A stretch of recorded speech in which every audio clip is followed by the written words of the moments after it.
do that. Okay. All right. So our goal is to keep this to 15 to 20 minutes. Okay.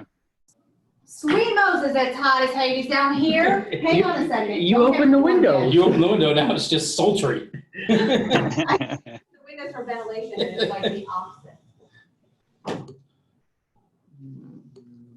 How are things out there, Jeff? Oh, we've had about 108, 109 last few days. When we go out to walk the dog right at dusk, as it's starting to get really dark, it's still 100. But you don't sweat, so it's awesome. Oh no. Yeah. I don't even know what that's like. What do you mean? I'm sweating just sitting here. Yeah. It's hard to breathe in Kansas. I love it. This is great. Yeah. Dry heat is definitely something. Okay. All right. So we're gonna go ahead and hit. Jeff, can you see my thing now? I do. Okay. Cool. All right. So you can record that starting now. We should be recording. We're recording. Okay. Well, welcome everybody to our mini Marketing Monday as we are getting started again.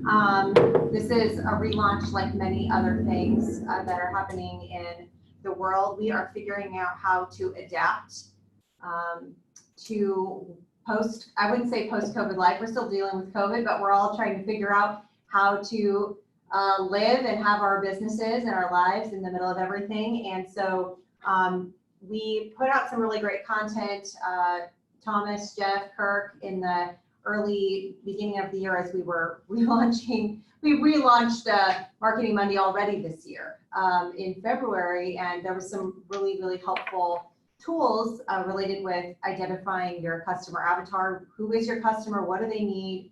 How do you connect with them? And then when COVID hit, things kind of slid to a halt at the end of April. And we figured that it would be really good to just briefly revisit some of these tools with COVID-19 in mind, just saying, okay, we knew who our customer was at the beginning of the year. We talked through this, and now who are they now? How have they changed? Aside from the bulk toilet paper that they've stashed in their basement, what else do we know about our our client avatar? What do they need? What's a pain point for them? What's hard now?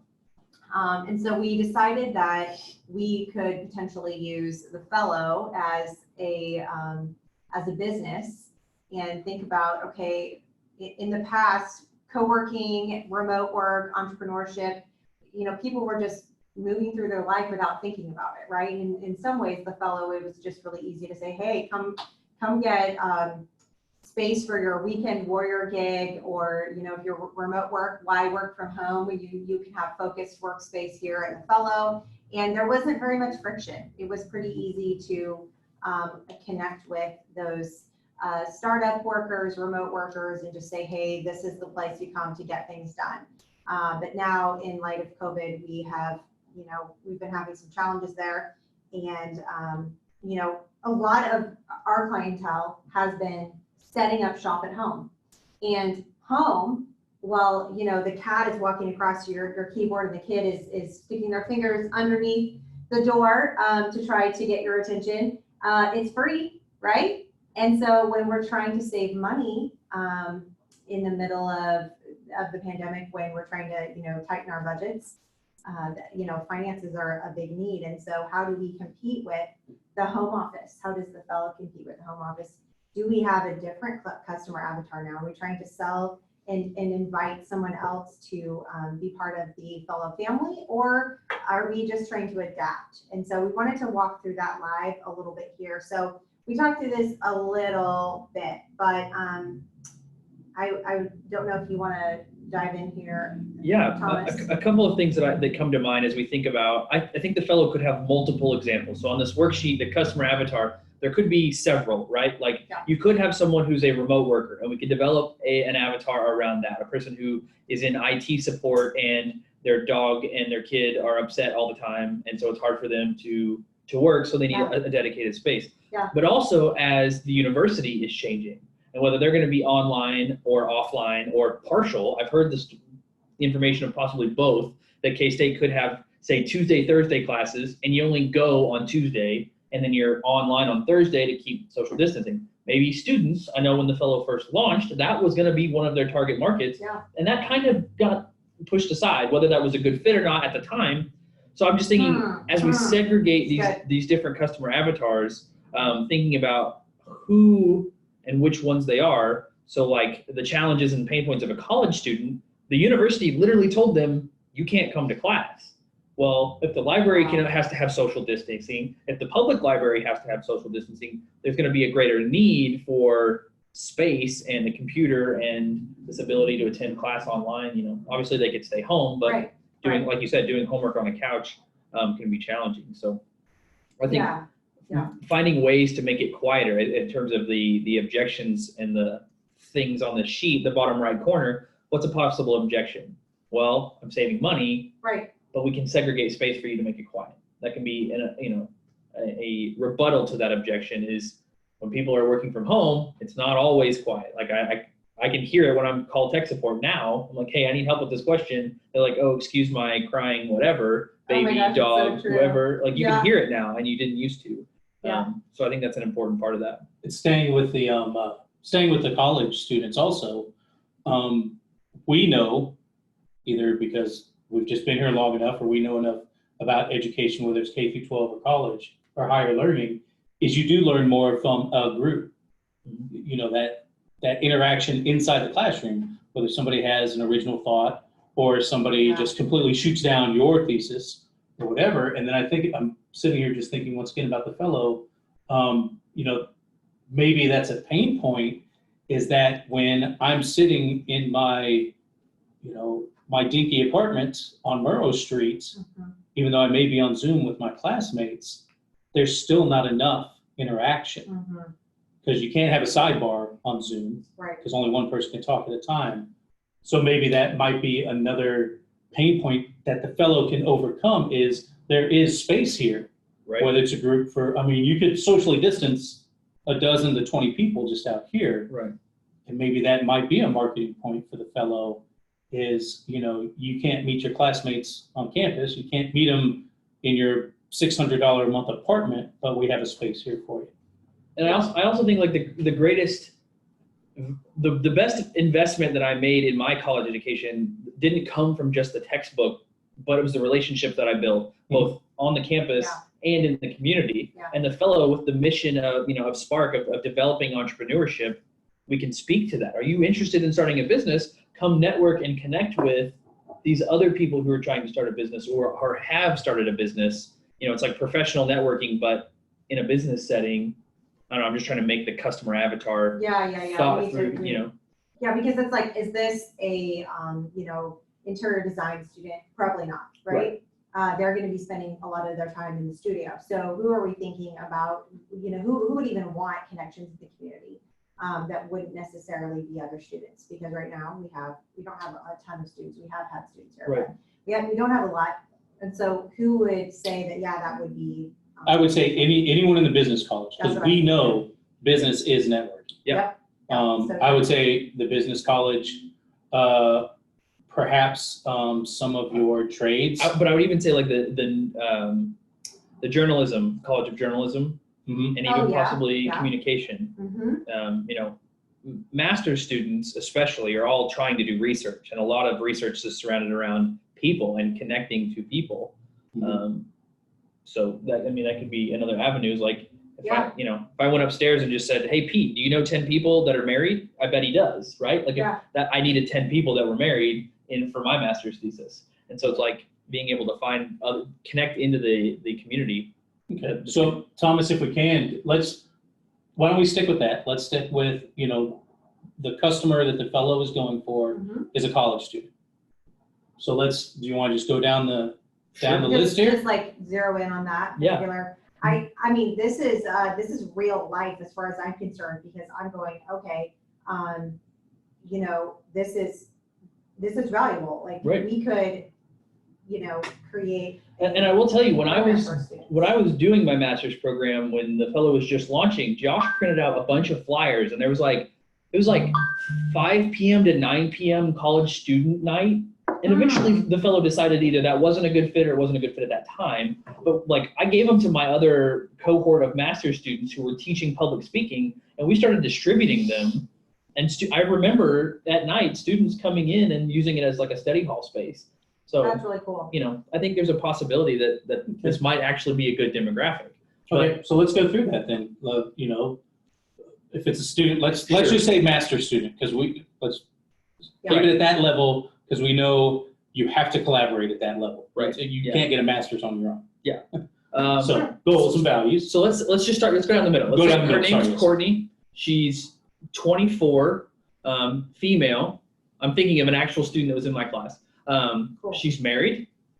She had no kids during our master's program, but has one now. And let's just say she still lives in Manhattan. Okay. Her occupation, I think at the time, like she was teaching public speaking, you know, adjunct professor, annual income, 40,000 because she was married, level of education, you know, working on a master's degree. Okay. So one of the first goals, especially when you first start, you know, any level of education, is just to get a better paying job, right? Like you're just, that's why you're trying to build a skill set. And so something she's trying to do is probably network, develop her skills. You know, she cares about doing a good job at school, and she's trying to connect with other people to, you know, you're taught as you network, your net worth is related to your network, right? Mm-hmm. Like who do you know and who can you meet to continue to grow? And then obviously family time would be important to someone who's married. Mm-hmm. Okay. That's good. Yeah, so connecting, networking is a big piece of this for her. What did we say she was English journalism? I was thinking of a student that was in my master's program, which Yeah. was communication. Communication. Yep. Okay. So one of the challenges with a master's degree in communication is you're qualified to do everything and nothing at the same Exactly. time. That's exactly what I was thinking. So in the challenges box and pain points is she doesn't know what she's going to do in the end of the 2 years. What are you qualified to do? Well, you're a master communicator. So like the only job title I know that a master's degree in communication requires is teaching other communication classes, public speaking, persuasion, debate. But everything else, you know, is open. So she needs to figure that out. What is she going to do for her career? This particular person has started a social media marketing agency since then. I was about to say, I mean, Yeah. we know just because of you and then other people we know like Melissa, you know, those that their education was based on communication. Yeah. They gravitate towards the marketing, towards the copywriting, Yeah. towards all of that stuff. And once again, that the fellow could be a good fit because the fellow is and I'm thinking once again to Melissa or even you, is because there are entrepreneurs and small business people here who might be great at putting in custom closets, but they're not great about telling the story of them putting in custom closets. Right. So not only can this Right. be a study place for them, this once again goes back into the networking for possible opportunities in the future or now. Absolutely. And so for Yeah, her okay. challenge is she's not sure what she's going to do after her master's degree. The fellow can be a place to come and learn. Like all the different, just from talking to Pete, I don't know what all he's done. Or Joe, he owns a business. Well, what's the biggest pain point? I would say Joe would probably say marketing. He's like, what do I do with my money? Spend it on more marketing, but what is marketing? Yeah. And so then I think the financial aspect, so they would probably want to choose a lower tier price point to try it out. But that could be a place where you draw them in because, the library's free, but the fellow offers coffee, for example. To me, that was a big draw when I was in college. It's like, I'm already paying for coffee. Let's just try to find a way to spend more time with the fellow. Yeah, that's good. Jeff, do you have any contributions on challenges or pain points or anything else? I'm taking notes on this. This is a real person and a real client, so. And this is for the fellow as a business in mind? Yes. Yeah. Like if we were going to target students and specifically grad students who might have a little bit more financial wiggle room if they're being paid, as a GTA or something like that, they might want to place that specific to you know, kind of like, this is where I do my work. That's not where I'm also studying. That's not where I'm also at home. Sure. Yeah, well, you know, one of the things that can happen with students, and depending on their living arrangements, is whether they have a place to work that is not distractful, right? Yeah. Not distracted, yeah, not being distracted by their pet, their roommates, you know, whatever. You know, thinking through that, then from the standpoint of a co-working space, is the co-working space a distraction? You know, sometimes collaboration is welcome and sometimes it's not, right? Other challenge, maybe there's a lack of access to some kind of technology that they need that the fellow can provide. Maybe that's a meeting space, you know, with an owl, you know, because that's a really cool distinctive that the fellow offers. It has an owl. You know, who's got that in town, right? You know, so this is what helps you as the business think about, well, how are our offerings distinctive? What headaches are we solving that nobody else is solving that's going to make us a destination attractor? Challenges and pain points for these students. Now, you know, I think of co-working spaces as places of doing business or getting business done and being able to invoice a customer. I'm thinking these grad students, though, their invoicing is kind of built in. They get paid by their contract with the university, right? Right. So that seems less of a sell to me. But I want to add to that, like, most grad students are provided an office. So, like, to get a quiet, private space, they have that. But so moving away from a pain point of quiet probably isn't so much there. But through marketing, you could get them to aspire to moving towards having a professional connection or skill set that's usable. You know, even an MBA, you're qualified to do business. What does that mean? What are you going to do? What are you going to be hired to do? But if I could intern with Pete or Joe or his, you know, all these different people that are already working here, one, that might be valuable to Joe to have an intern that is a master's student in something, but also at the same time, to that student, they can move towards being more valuable as they come out of their program, because you're not just valuable because you have a piece of paper. So are they gonna be willing to spend $125 a month for an open desk membership with a fellow for the possibility of an internship? Like, do you see what I'm saying? I mean, it could be a little bit of a stretch there if they already have an office that isn't in their home.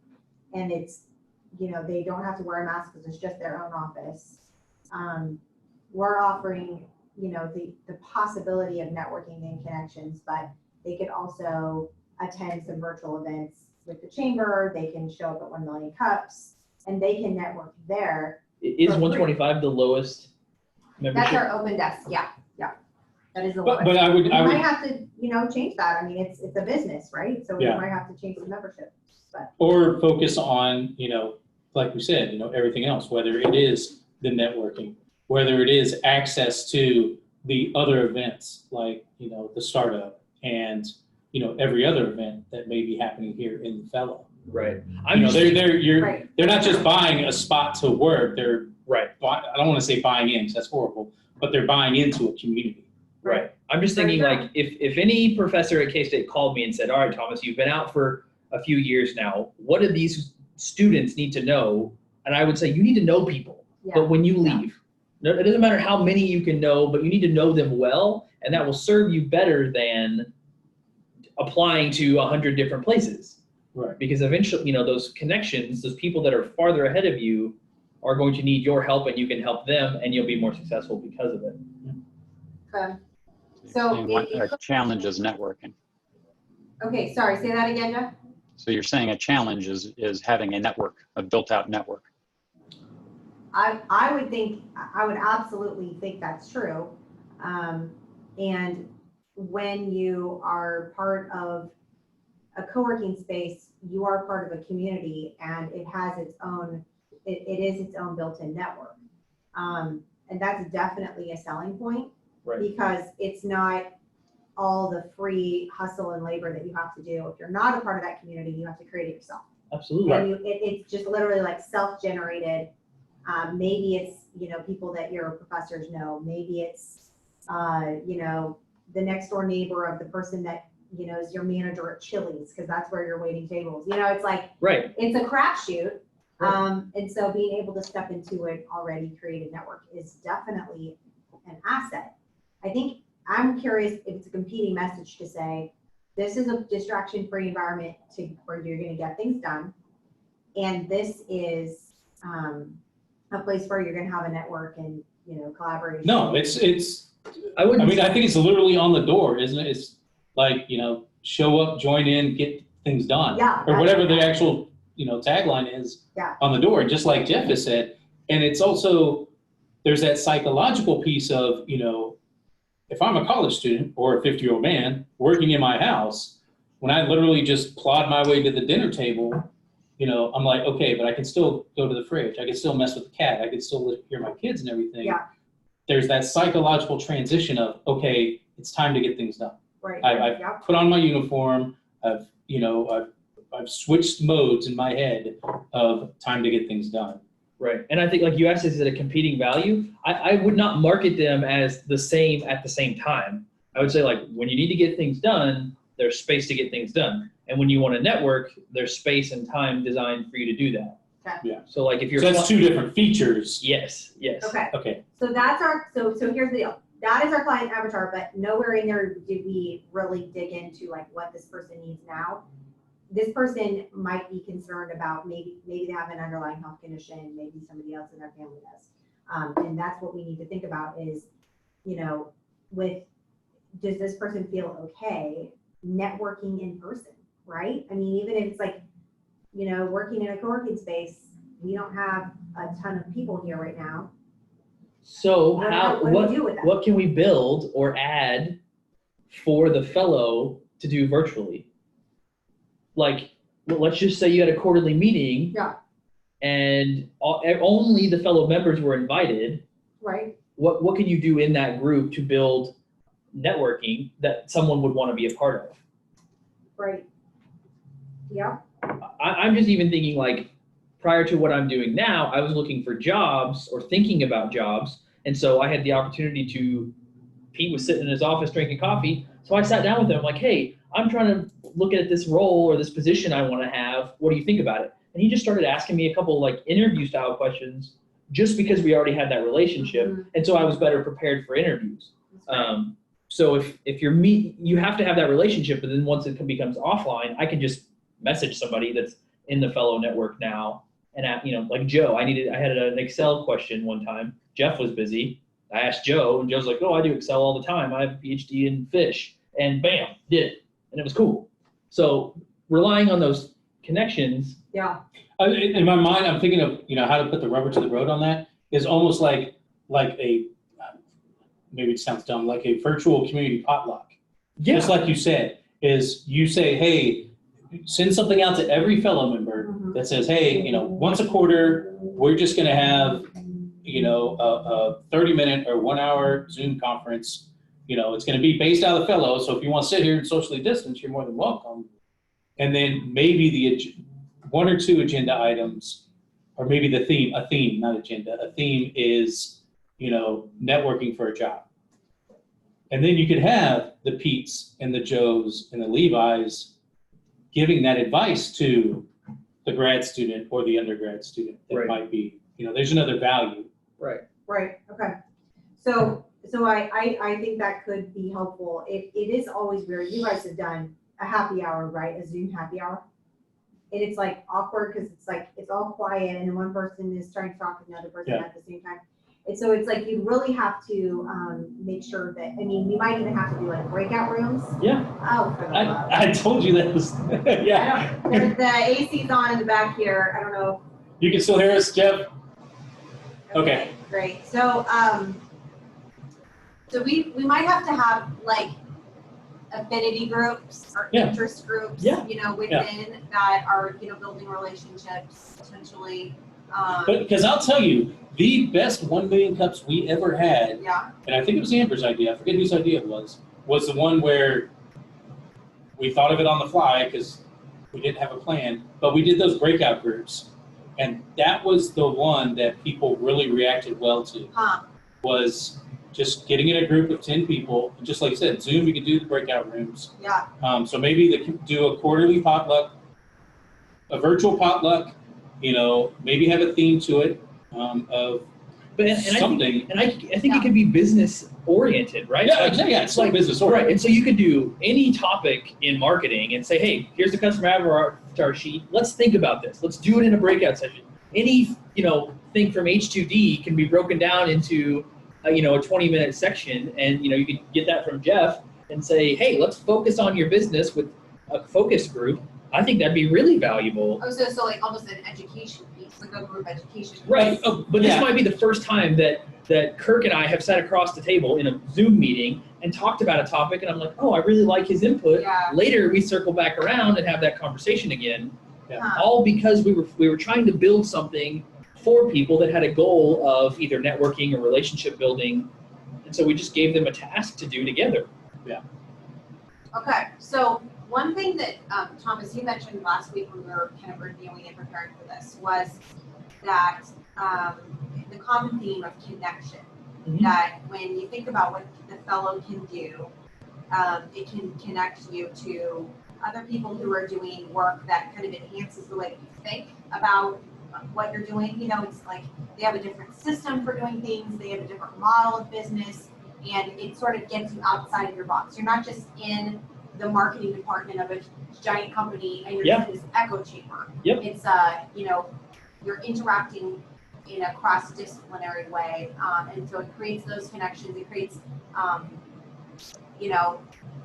connections out further into the community. Kind of the network here has Right. all these other connections, and so I think that was a really important word that keeps coming to the surface for me when I think about what we can do here. And I think a pain point for every single person right now is, how do I feel connected when it's not safe for me to sit right next to somebody like I used to Right. at a happy hour, or all these other spaces that we used to occupy without a thought. Now it's harder to make those connections.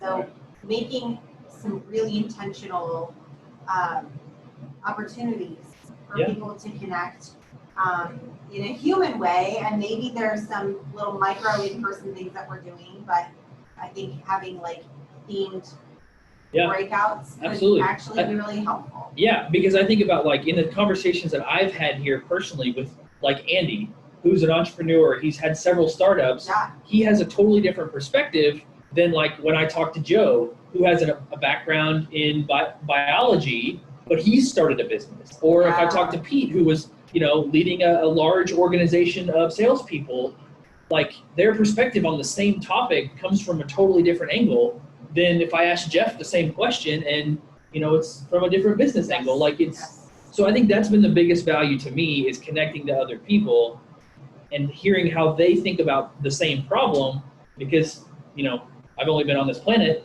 half the amount of time that a lot of the other people here have. yeah. Thanks. So my knowledge grows at an exponential rate when I'm around people that are farther ahead. So thinking about leveraging that, but also, tell me if I'm wrong, Jeff or Kirk, but you like giving back to other people because Absolutely. it improves the whole ecosystem. Yeah, and we've had this conversation. I think, Jeff's ultimate goal for himself, I believe, would, Jeff literally sitting on a boulder in a town square and just spitting out knowledge just to help people. Oh my gosh. I've heard 2 references to old age so far. You only get 1 more, and then I'm just cutting this thing off. So. I didn't say you were old, just older than me. You, Jeff. You're you wise. can interpret that however you want. You're wise and you're. I'm middle aged. I'm close to 40, so I'm not young anymore, but Yeah. I refuse to be anything else. I'm But going back, bringing it back around is, though, your experience. Yeah. Like you said, for that Yeah. undergrad That's or right. grad students, right. Right. in whatever fields, and I forget what we just had the other day. My wife and I are trying to tell our kids something, and they just don't want to listen. But there was a third-party validation from someone, Right. and then all of a sudden my daughter's like, "Oh yeah, that sounds like a great idea." And it's like, we've been saying that for like 6 months, man. Yeah, So yeah, you- One thing I might throw into this conversation to think about is, we're trying to find one-to-one solutions for everything we experienced prior to a global pandemic, and trying to substitute those things or overcome or meet those needs. And sometimes you have to accept that certain things need to be pushed off the table for a while. They are not able to be met until the pandemic situation resets. That need to be in rooms with one another, networking face to face. If we cannot, we simply cannot. Zoom is a pale substitute. We can use it to a point, but there is no perfect substitute or solution for that at this time. What are the top needs on the list that can be solved while we remain in this condition? That's where we need to focus. I appreciate that. That's very clarifying. So here's a word that I'm hearing all the time right now in almost every conversation I'm having as we're getting Spark off the ground. I'm hearing everybody talking about mentors. Everyone's saying we need a mentorship program, especially for those who are, starting off in their career or starting a business. I mean, literally, I think it comes up in every single conversation I have with a key influencer in the state or in the region. It's incredible. And I'm like, okay, I have a therapy background, so I listen for patterns. And at this point, it's like painful, Yeah. So I'm going, okay, what does it look like to be intentional about helping people to foster mentoring relationships, even if you're not in the same field, right? Right. Having those kinds of relationships, that's an important connection. It's a one-to-one. It doesn't feel crazy when you have 35 tiles on a screen. Yeah, Jeff. So this is a really timely topic. It's been interesting to watch the last few months what's happened to the life coaching industry, which wasn't an industry 5 years ago, Right. And in fact, I just saw a pitch to an angel group out in California this last week about a company that's created a point of sale and CRM system specifically aimed at life coaches. Wow. He's got like 3 of them in his family. He's a software scientist, so he decided to make the first sort of global CRM for this. It's a massively exploding industry, but it's an industry that is yet to really establish its value. It's really curious because on the one hand, and as a therapist that, this life coach, that's like everything. That's like talk about anything under the sun, right? Well, you're going to have the psychologists and psychiatrists that are going to say, hey, there's some really serious things here that maybe somebody who's not trained shouldn't really be getting into, right? Yeah. And then you've got this, and we have different words for this, but it's not like people have never helped people advance in life before. It's not like life coaching suddenly came out of nowhere. Mentorship was the term used in business specific within an industry, a company, a sector. The idea was that the mentor had very specific knowledge about that business, industry, sector, or company that they were bringing somebody up in. But that kind of mentorship isn't going to necessarily work very well if I, as somebody with, say, retail experience, is trying to mentor somebody who is trying to be a life scientist, Right. who's, developing, some kind of medical device. I don't have medical device field experience. It would be dumb for me to be that person's career mentor when that's not a career that I've shared. So I think that the definition of what is a mentor, who's the mentee, and who's the mentor, and what is unique about that mentor's experiences that specifically applies to that mentee that they're going to get a lot of value out of. Okay, that's good. I'm gonna follow up with you on that, Jeff, just offline, because there's some thoughts there that I think are helpful, and because this is coming up in so many conversations for us as a entrepreneurship center, and people are identifying us as a place that can develop programming that's needed in our ecosystem, and mentorship is a program that keeps coming up. It's like, what does that look like? And we can't expect that everyone who's being mentored is going to be in the same industry as this pool of mentors that we have in our community. So how do we utilize their knowledge, wisdom, and experience,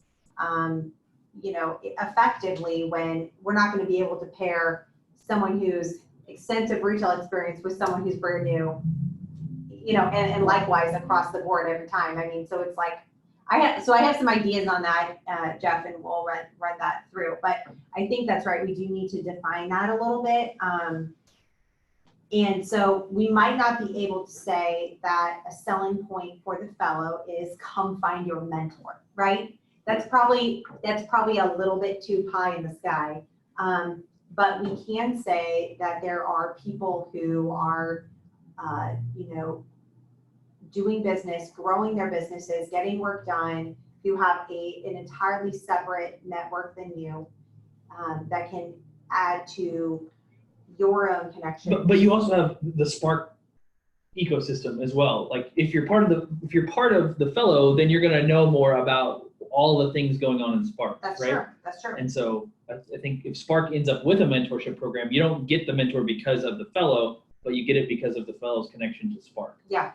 You're more plugged into the opportunities in the community. And so the final box here that we haven't talked about, I use this in two ways. One is to help better understand this person. What are they so like it's books, magazine, what are their sources of information? Where are they already looking for, says books, magazines, websites, what conferences did they go to? What gurus or people online are already giving information are they looking at?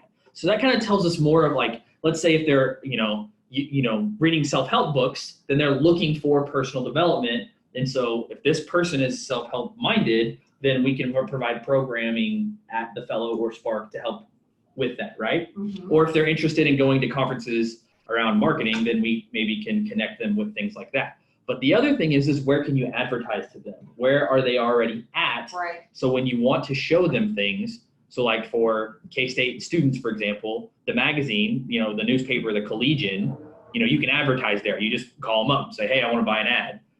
Or K-State has a welcome week every year. So if you want to connect with students, you can show up at welcome week and do whatever you want to do there. Or also people they're looking to for information would be the professors. If you find professors in the College of Business and connect with them, that can get you in front of students a lot faster. If the student is your, customer avatar that you're trying to build out. So also where they're already looking and how you can get in front of them. That's a good box to think through. So talking with professors, that would make sense. I'm thinking about really targeted social ads, targeting students that are further along in their education, whether, maybe junior, senior, maybe a grad student, and they're needing a place to focus, To be an adult. get work done, and to make those career connections. Mhm. Right. And, I think that that's something we can pretty confidently say that maybe you're going to get your graduate job, through the belt, maybe. Right. But you're definitely going to meet people who know people. Right. And most people here are connected in the community, even if they're working remote. They have their networks. And so you're tapping into multiple networks by being here. And again, you have distraction free. So I think that if I'm thinking about the two messages that I want to send, and I'm wanting to do some, targeted ads to K-State students who are juniors and seniors, I'd have to make sure that they live in Manhattan. So that would be another criteria that I would select. But that's where I would go directly so that it just shows up where they are. Some raw market research is probably necessary here, because if you think about the student environment, whether it's on campus or temporarily off campus, students have how many choices for getting together in a college campus? And how many, student clubs are there? How many academic organizations, quasi-academic organizations are there within or attached to the university umbrella? How many spiritual organizations? They have hundreds of choices of ways to congregate with their fellow students. So with all those choices available to them, all the extracurricular things that they do outside of going to class, what's missing? That's the thing So- you have to ferret out is what's missing. And if you can find something that's missing, is it something the fellow is able to provide? Okay, I think the thing that's missing is not the congregation with other college students, but the congregation with people who are farther in life or farther in their business career than they are, right? If you come out of college knowing no one that knows anything about the world, business, whatever, you're just gonna be stuck at the mercy of LinkedIn and Indeed trying to find a job. But if you knew people like, hey, I'd like a job in sales, do you know anybody who's hiring? I bet I could find somebody hiring for sales that's associated with the fellow. yeah, Like I know that national level universities, though, and K-State's no exception, at least in the business schools, all their engineering schools, I think in most of their applied arts disciplines, they have national networks and events that they try to draw those students to build those networks, because the expectation is almost you're going to leave town after your degree. So if you're Right. providing something of a local network, then one of your targets, something that should be in your avatar somewhere, is specifically students who are determined and committed to stay in the Manhattan area, because that's where you can provide that value. You're not going to be able to provide value to the one that wants to go from here to the California coast. right, Right. But also they might give them a reason to stay. I never planned on staying in Manhattan I didn't either. after I graduation, didn't either. but I found a reason to stay. Yep, Oh, okay. Good point. So people who are open to exploring that as an option might want to come and be a part of this to find out if they want to stay. And I've tried several times for Kelly and I to find a town in Colorado that would be as good as Manhattan, and I can't do it. huh, interesting. Yeah, There's two- Colorado's overrated. Whoops, did I say that? Have you seen- We don't have those in Kansas. I mean, Yes. it really Large depends on your values, and bills. so that's a big thing, and I think the other thing, like, I would say that I chose Manhattan because of work opportunities, relationships, and values. You know, there were certain things that I had here that with my relationships and things I wanted to achieve, that what I was able to do here, because literally after I graduated, I did an internship in Lawrence, and I was looking at Boulder, Austin, Kansas City, and Manhattan. Those were my choices. And I know that sounds really funny, but I'm from Portland, so Boulder and Austin are like, duh, right? Like that's where you go, the weirdo cities. And I remember like flying home from Boulder after going out there. My friends were trying to get me to move there, and I was like, I can't go back to Manhattan. I already lived there once. Like that would be crazy. And the thing that caused me to choose it was realizing all these connections that I had already in Manhattan. That ultimately, at one point I had no car, I had no job, I had no money because my internship was over, the funding was over, everything. And so I got a job, a place to live, a bike, a car, like all these things because of these relationships that were there, that were really solid. And Yep. that was what Manhattan had to offer me. And so those relationships, you know, like those connections really do make a difference. And Yeah. I was talking with Brian Rempe from Civic Plus, and he, you know, Civic Plus has really tapped the talent pool very well with a pipeline that starts during college. Mhm. And so if we're wanting to make, I mean, Manhattan is talking about attracting and retaining our talent as one of the most important, like, you know, goals, strategies that we have. I guess it's a goal and a strategy in a way, but it's, yeah, go ahead, Jeff.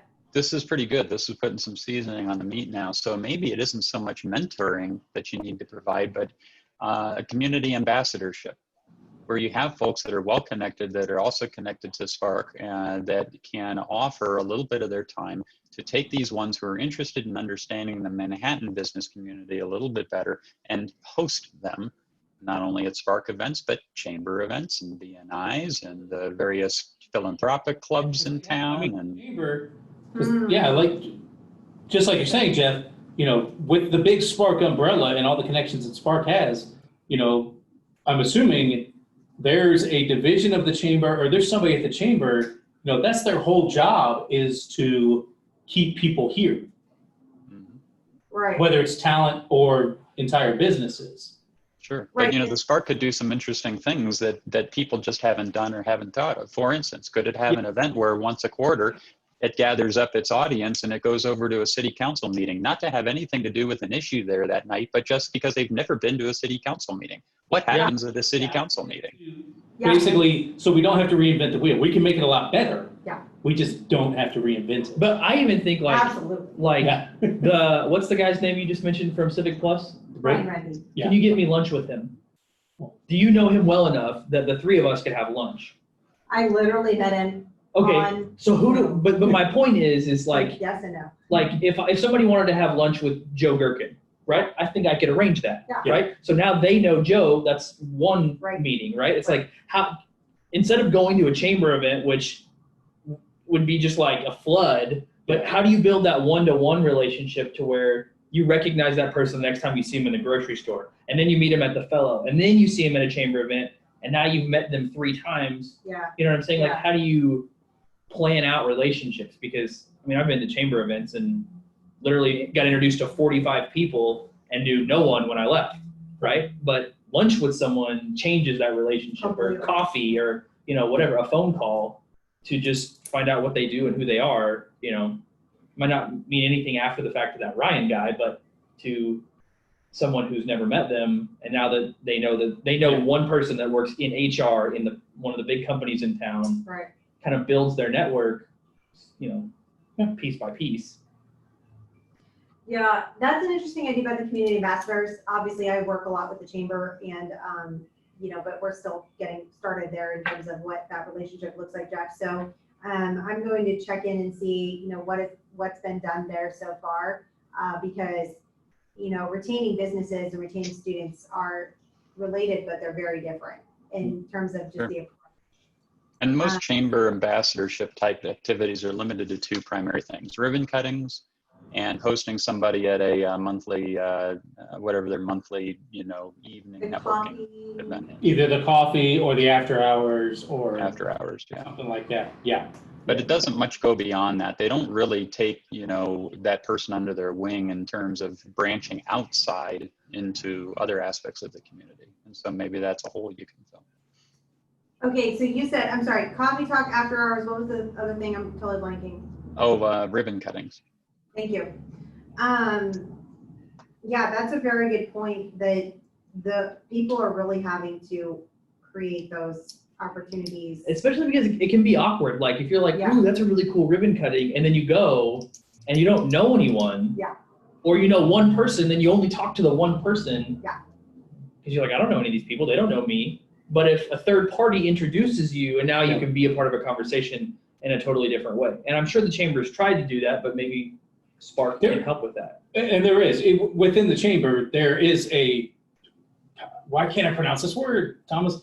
The concierge of basically, Yeah. you know, they take a new chamber member and say, hey, you know, if you want to go to after hours, you want to go to this ribbon cutting, we'll pair you up with Kirk. Kirk is your assigned, you know, person. And then Kirk takes you around and kind of introduces you to the court, if you will. But once again, you know, there's maybe 2 people to do it, and it's not a fleshed out system. It's not a fleshed out official. process. Yeah. It's official, but it's It just is. not, I don't think it's done very well. Yeah. So, Well, maybe people don't realize the value of that, you know, Right. that we think, what I'm trying to do here in the early stages of Spark is say, what's the highest value, highest potency activity that I can be participating in? Because, you know, there's a ton of ideas. Mhm. But when I hear patterns, that's where I want to focus my attention. And so I think people are really seeking connection. And when you can get somebody a connection while they're in school with, you know, through an internship or through a lunch or through something, those kinds of relationships, you know, they keep students here. I mean, again, you and I are here because of that. Yeah. So I think that's an interesting, I need to follow up on that.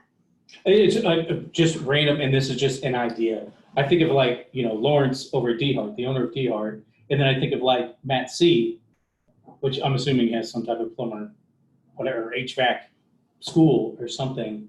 That type of relationship of, you know, here's someone who wants to go into this trade or into this sector. You know, here's a local Manhattan person who's done very well at this. What would it take to marry them up so that it's not just academic, it's not book, Right. but you have somebody who's been doing it for 15, 20 years. And then they can talk to that up and comer. Right. I don't know. Just, Yeah. Yeah, I know. It's like. Well, Yeah, I was just saying, ultimately, that's what this whole brainstorming session, that's the whole point of starting this customer avatar process, is to start thinking through those and come up with every idea that you can think of. Yeah. And just chase one for a while. And that's why I like doing this in a group, because this really could, in 5 years, we can Yeah. look back and be like, remember that video where we talked about that one thing that changed Yeah. everything? Yeah. Like, that's all possible. And this, we could in 2 weeks go, no, that was the dumbest thing we've ever thought of. Yeah. But at least, we took the time, starting with the customer, and then the next step for next time would be to think about the customer journey, which was step 2 from when we relaunched at the beginning of the year, which was, okay, if we have a customer, we want them to buy a service, what does that relationship building process look like both in person and online? And the next worksheet for next time is an 8-step process of, going from I have no idea that this business exists to here's how we built a relationship with our prospect, how we got them to buy something, and how we turned them into a raving fan. And for every business, that process is different, but it all has those steps. And so Yes. that'll be how we can use that next time. I'm excited to go through that because that we can build on, the ideas that we had here. And I'm definitely seeing that, the issues that the fellow has as a business are part of the bigger things that are happening here in Manhattan, right? That we have this, large group of students that all have the same needs. The community, on the community side, the community wants to keep them. Right. And a role that the fellow has, and I think that a lot of businesses have in our community, is, how do we connect with and keep students? How do we help them feel welcome here? How do we create a bridge from their university experience into the community? And I'm seeing the fellow as, a bridge right now from this conversation. And I think I already did see that, but this is really helping to clarify that. And I honestly did not expect our client avatar to be a student. I didn't mentally go down that road. I was thinking of somebody else. And so I think this is cool. Like, Yeah. it's a little bit of serendipity. You don't know where you're going to end up, but Yeah. we'll be back in 2 weeks to go through the customer journey and how we can add value to this person that we have identified as our customer avatar, the student. How are we going to add value to their life before they decide to commit? They're not going to meet me and drop $125 on the first date, so to speak. Yep. So we have to be able to give them something that they can see the value, and that could be through some community education opportunities, or we need to flesh that out a little bit. So come back in 2 weeks, and we'll be taking the next step with our client. Awesome. well, thank you, Jeff. Jeff, if you want to go ahead and stop the recording, we'll post this on the Facebook page.